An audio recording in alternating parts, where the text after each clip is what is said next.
Welcome to the On-Premise IT Podcast, the only podcast that dares to be both on topic and on location. My name is Tom Hollingsworth, and I'm a part of Gestalt IT, and each episode we bring you the perspectives and opinions of a group of luminaries in the IT space, and we pick a topic, a premise, to debate so that we don't go wandering off into the weeds. I'd like to take a moment for our guests to introduce themselves for this episode before we jump into the premise, starting with Tim. I'm Tim Bertino. I'm a systems architect with, I guess you could call it a focus in networking communications in the healthcare space. And I also co-host the Art of Network Engineering podcast. Hi, I'm Ethan Banks. I am the co-host of the Heavy Networking podcast, part of the Packet Pushers podcast network, of which I am the co-founder. And you can also hear me on Day 2 Cloud and writing at packetpushers.net and ethancbanks.com. All right. Well, thank you very much for joining us for this episode. Let's jump into the premise. We've got two very knowledgeable, skilled networking folks on the call with us who are very, very forward-looking about a lot of things. And the IT space is not only driven by bits and bytes, it's also driven by economic factors. And because it's the start of a new year, we would be remiss if we didn't mention the fact that some economic analysts are projecting that there could potentially be a recession in IT. You know, those nasty little things that cause us to have to trim our budgets and maybe look really strongly at the amount of headcount that we've got. And everyone's just waiting to see what's going to happen. Is there a way that we can stem the tide?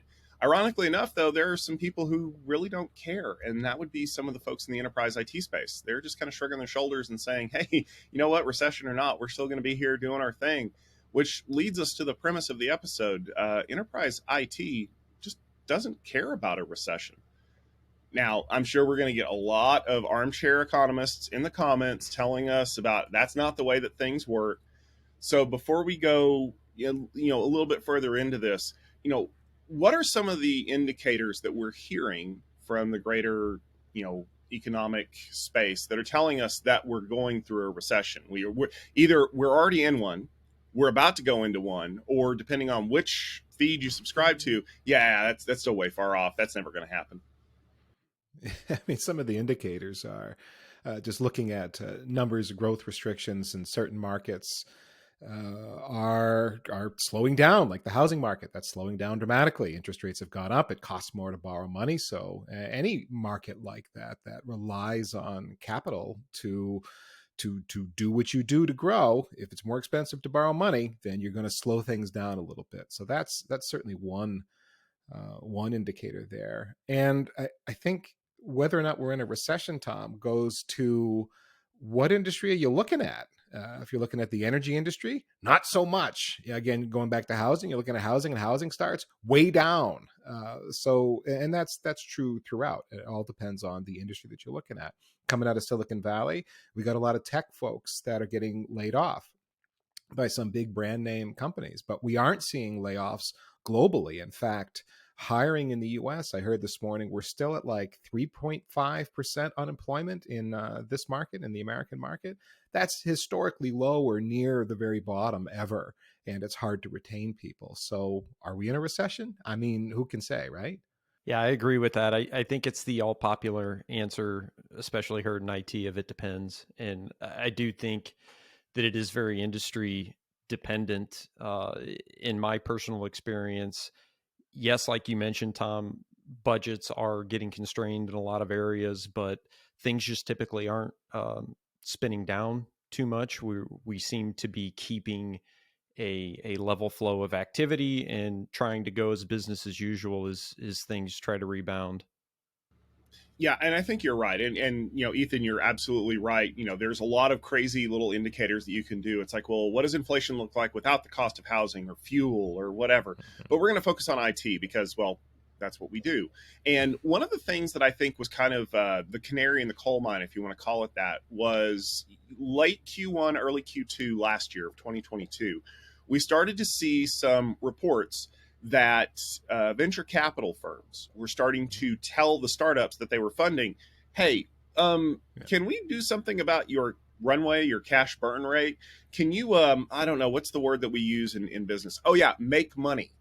Because all of a sudden, when the borrowing costs went up, Now I'm not borrowing somebody else's money at like 1% interest, and it's my money that I'm having to spend. So I need you guys to actually make money.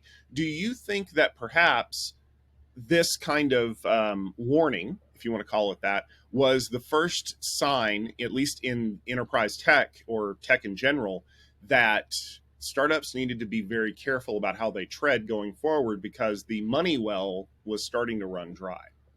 Yeah, startups. I mean, that's clearly the case. That's exactly what's going on. Because I've heard those same stories and heard had some conversations in the back channel about exactly that. Venture capitalists are demanding that you have an actual business model now. They're not going to give you a runway paved with golden bricks forever and ever and ever. You got to take off at some point. You got to get that plane in the air and start making some money for them. Venture capital firms still have money. There's still the talk of dry powder. There's money out there that wants to go somewhere, but the VCs are being much more selective about the firms they are putting that money into, what the investments are, how big that investment's going to be, and the expectations of a return and what that time frame is going to be.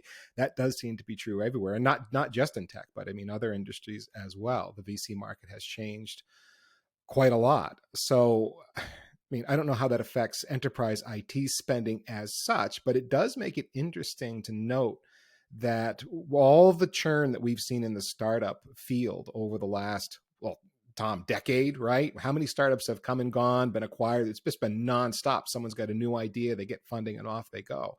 Is that going to slow down in 2023 for the first time since you and I got into this media thing? I'll pose this to both of you because I'm not even a novice armchair economist. But as far as in the IT vendor space, and how much does supply chain and vendors not being able to realize revenue until gear is shipped and received, how much does that or not potentially play into any recession discussions? That's a fascinating question because that's something that has been discussed quite a bit. Are enterprise tech companies really looking at their forecast and saying, oh, yeah, we're going to survive because they have 6 months of revenue that they haven't been able to book yet because that gear hasn't shipped yet? Like the common thing that I love to talk about is it's the Peloton pull through problem. Back at the beginning of the recession, I'm sorry, not the recession. Back at the beginning of the pandemic, everyone was cooped up in their house, and they're like, "Oh, I know what I'm going to do. I'm going to go buy a Peloton because I'm going to work out."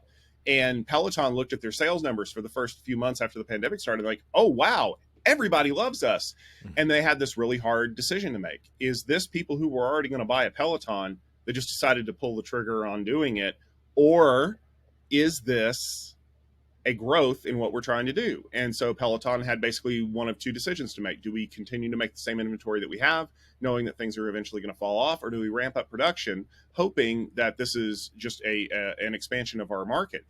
They picked the latter, and it turned out that they were wrong. Everybody that bought the Peloton was the people who were going to buy the Peloton for the next 2 years, and they actually had way too much inventory.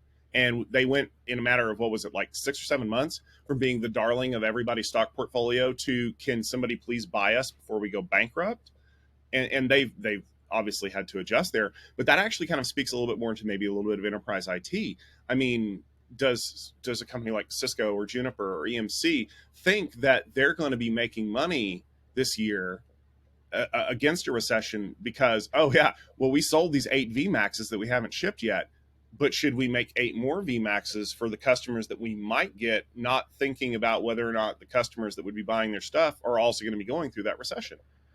Well, there are companies I think that have, because of the pandemic and because of supply chain issues, there are undone projects that aren't necessarily booked revenue already. They've been waiting to get those projects done. And now finally, supply chains are starting to settle out and they can go ahead and move ahead on those projects. Does that mean make 8 more VMAXs? That's kind of tough to predict, but I do think there is pent up demand that is ready for these. And that, to me, this is where if our premise is enterprise IT doesn't care about the recession, this is part of it. They haven't been spending all that much on infrastructure over the last couple of years. Some committed funds for some projects and so on, put some orders on hold inevitably because of the supply chain, but they are ready to move and they have things that they need to get done to move their business ahead and some cash that they're sitting on. And they seem to be, based on employment numbers and other things that we're seeing, business does seem to be getting done. We aren't seeing too many slowdowns on the whole. So, do you make 8 more VMAXs? I don't know. I think you make some more. There's demand there. So there's a question of whether or not businesses are making money. Obviously, they are. Maybe not as much as they want to make, but they've also come off of, well, we're almost 3 years into whatever we're calling this now, where people are working remotely. Enterprise office space is no longer commanding the premium that it used to, and a lot of companies made the decision to move to cloud. Well, if I don't have people in an office, why do I need to keep an office up? And so a lot of things moved out there. Now, what we're also seeing is a lot of people looked at the bill after moving everything into your favorite cloud provider of choice and went, oh, wow, let's not do that. So they're starting to pull it back.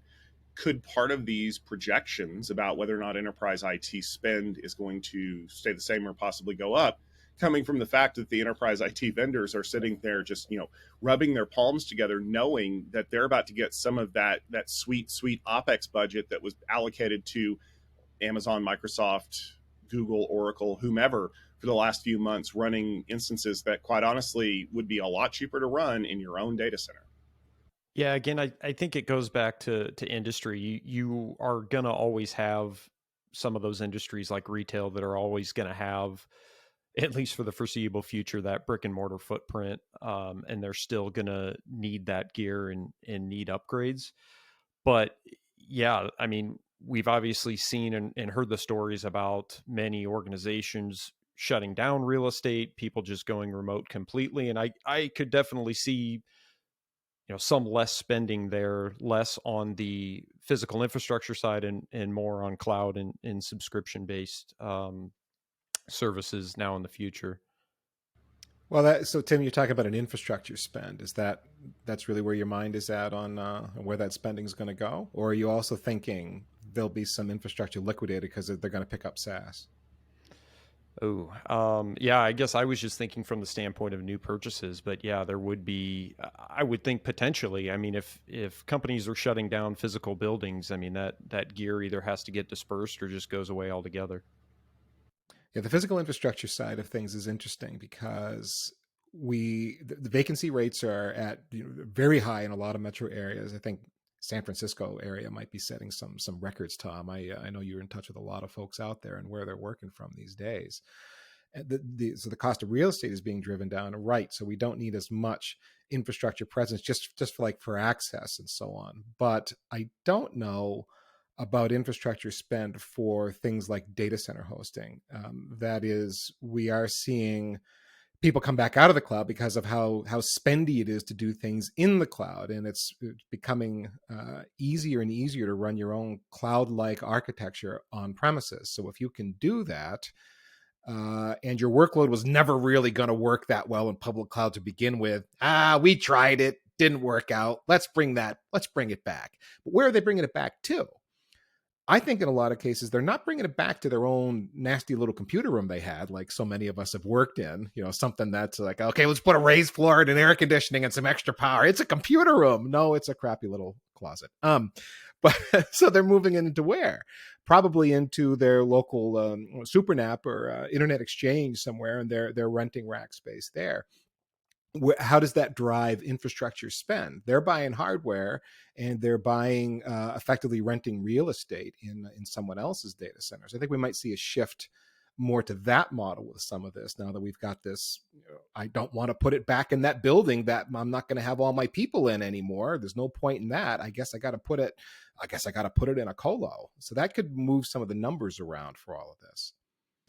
And not only that, but I think one of the things that a lot of folks are maybe not missing, but it's not quite clicking with them, is we've heard a lot of companies over the years who have been talking about, oh man, we're the vendor of choice for Amazon, or we're the vendor of choice for Microsoft, or what have you. But when you get into the details of it, like, you're starting to see that those larger cloud companies are, what they're really trying to do is they're trying to own the whole stack. So maybe they're buying their equipment from an ODM and running Sonic on top of it, like Microsoft is, for example. Ultimately, at the end of the day, it doesn't matter if they're buying gear from you. They don't want your support services, they don't want your subscription services, they don't want your recurring revenue, which is one of the things that investors love to hear about. So you can almost consider the large cloud providers almost like a lost cause. But if a lot of people are moving their stuff out of those providers because it's eye-wateringly expensive, or they just don't recognize the value that they thought we're going to do, but they've taken the precepts that they've made from cloud. Oh, well, by automating this and using AI to do that, we can kind of do our own little hybrid multi-cloud type thing over here with this smaller provider who gives us like bare metal. The bare metal people don't have legions of programmers and brain trusts sitting around, playing ping pong every day until a really cool hard problem hits them. Their solution to the problem is, oh, we just did it at like $10 million extra in business. Spend that money on upgrades. And they're going to go out to the infrastructure vendors of choice and they're going to buy that stuff up. Their timeline is not to eventually own the whole stack and divorce themselves from needing anybody. It's let's just keep the lights going, just like any other service provider. So I think that maybe some of the enterprise infrastructure vendors are looking at that as a potential of, oh yeah, you guys don't know how to use any of this stuff. So we're going to have to give you professional services and we're going to have to give you this other stuff. And man, Wall Street's going to love us because they're paying every month for it. I'm interested to hear from both of you in the last 12 to 18 months, as we've seen budgets get constrained and supply chains seem to go out further and further as far as lead times. Have you seen any evidence of customers taking this time to evaluate their current vendors and potentially jumping ship to others? Yeah, I am hearing those stories on the networking side because of availability. If Cisco or Juniper can't ship me the box I need now, but somebody else can, MikroTik can, for example, and they're ones that have stepped into the gap. Why wouldn't I buy that box? Okay, I've got some operational challenges there. I don't know that CLI. I don't know that API. I don't, it's going to take me a little bit to make the box do what it needs to do for me. But they've got it. They can ship it to me now. And with a little help, I can get this thing up and running. And yeah, there are some people that are evaluating for those situations and making a go of it. I've heard some rumblings about fs.com. Those folks are selling switches with lots of power at more or less discount prices, and whatever NOS is on them, some kind of a white box NOS that's on there. And that there seems to be some people that are interested in that. But other people not moving because too scary, and we don't have to right now. So if it's too scary and they don't have to right now, they're going to just wait until Cisco, Juniper, Arista, whoever can ship them the box that they know and love and are familiar with. But again, Tim, I have heard plenty of stories. There are people that are interested in shifting, and I've done so. I wonder how much of it comes back to the old, because Ethan, you and I and Tim, you two have worked in enterprise IT long enough. Like prior to 2020, it was always, well, what can you give me for the best value? Like the cheap, maybe not necessarily the cheapest amount of money, but definitely not the most expensive. And I know I've had friends who've told me, they're like, oh, I'm just going to drop my business card off here. You don't even have to buy from me. But boy, the next time that account manager comes in, if they see my business card, they're going to give you a big discount. Now they're looking at, okay, well, yeah, you're definitely the least expensive option or the best value option. But in the 6 months that it's going to take you to get gear to me, I can have my teams up and running on whatever it is, and I don't have to tie up those capital resources. I can spend a little bit more now and be ready to go. And then maybe when the refresh cycle comes around in a couple of years, I have more options. And if I was, I'll put myself in the shoes of an account manager real quick. That would scare the hell out of me, because now I can't argue on price or points or all that other stuff. And it's completely out of my hands, because I can give you 90% off on this gear, but if I can't get it to you in 3 months, you don't want it anymore. It's a business decision, I think, being made there on this part. If I can bring my product to market more or less now, because you can ship me hardware now, then that you can make money on that product now. It doesn't matter that if you'd waited 6 months, you could have saved some amount of money, because it's an opportunity cost that's very expensive if you can't bring your product to market. So why wouldn't you go now? It's something that a business can quantify. You can do the math and figure out exactly what it's going to cost you to spend more now, but get to market faster, versus waiting and saving a little bit on the CapEx. And the other funny thing about that, Ethan, is the driver for what we think is coming from a recession. One of the things that government institutions are doing to try to stave it off is by raising interest rates to slow consumer Yeah. spending. Ironically enough, when the interest rates go up, the calculus of the time value of money changes significantly, because if I have to invest a whole bunch of money with you today, I no longer can earn interest on that money for 6 months or however long it is. And so my payoff, the crazy stuff that the people in your accounting departments do to make this all make sense, return on investment and what have you, changes significantly. And honestly, I think that's one of the reasons why we even started to get that warning from venture capital, because if you invest money in a startup and they eventually go public or they get bought or whatever, that's a pull in the slot machine handle. There's a return on that. And if I back 10 companies and one pays off, then that's my return rate, which at the time was higher than interest. But if interest rates have gone up a lot, boy, that's an interesting thing. If I just park my money, my dry powder over here, and it's making 4%, well, that's If you four can find companies the out of 10. investment that gives you a guaranteed 4%, and there's still not that many investment opportunities that'll give you that. They're out there, but yeah, I get your point for sure, Tom. So what's the ultimate story? Do we think that enterprise IT really is recession proof? Are we going to be having this conversation in 10 years again when we're old and even more grizzled than we were before? And we're like, yeah, well, I remember the last 2 times that this happened. Or is this a thing where the enterprise IT vendors are kidding themselves? Or maybe it could be a fact that, oh yeah, you're recession proof now, but if it gets worse, who knows? My take is it will depend in part on the industry, but this recession is unique because of the global events preceding it and that indirectly led up to it, or directly, depending on how you want to make that argument. Because of that, we have certain markets that will be spending and are going to be quote unquote recession proof, and we have others that won't be. There's a non-answer for you, Tom. Yes and no. It depends. How's that? I can just record that and play it back for everything from here on out. I love it. Yeah, Tim? that's essentially my answer too. I agree that I think it's going to be very industry dependent. But what I think might be interesting on top of that is how are the industries that aren't affected as much going to end up indirectly being affected by the industries that are affected as much? Like how are the scales going to potentially tip one way or the other? I think it'll be interesting to see. Yeah, I think you're right. There's a lot that goes into it, honestly.